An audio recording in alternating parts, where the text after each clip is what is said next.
দাসপুরের রবিদাসপুর পার্বতীপুর সমবায় সমিতির ৫৬তম বর্ষে অনুষ্ঠিত হল স্বেচ্ছায় রক্তদান শিবির।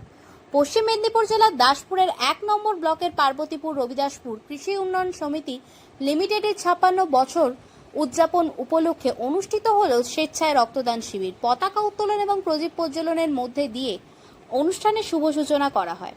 সঙ্গীত, নৃত্য এবং সম্মানীয় ব্যক্তিদের মূল্যবান বক্তব্যের মধ্যে দিয়ে অনুষ্ঠানের প্রথম পর্যায়ের অনুষ্ঠান সম্পন্ন হয়। আজকের অনুষ্ঠানে উপস্থিত ছিলেন ঘাটাল মহকুমার মহকুমা শাসক শ্রী সুমন বিশ্বাস, দাসপুরের বিধায়িকা শ্রীমতা মমতা ভূঁইয়া, দাসপুর থানার ওসি অঞ্জনী তিওয়ারি, দাসপুর ১ পঞ্চায়েত সমিতির সভাপতি সুকুমার পাত্র, ওই পঞ্চায়েত সমিতির কর্মাধ্যক্ষ সুনীল ভৌমিক, আশিস মাঝি, পঞ্চায়েত প্রধান, পঞ্চায়েত সদস্য সহ আরও অন্যান্য অতিথিবৃন্দ।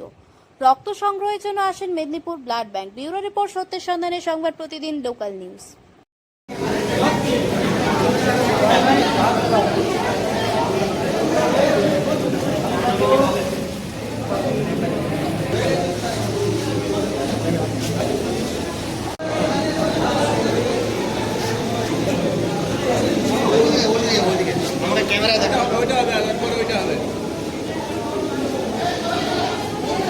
হচ্ছে কারণ আমাদের এই ভারতবর্ষে বিভিন্ন জায়গায় যে হসপিটাল আছে বা আমাদের অনুষ্ঠান আরম্ভ হয়েছে তাতে রক্তের অভাব, বিভিন্নভাবে রোগীরা তাদের রক্তের জন্য।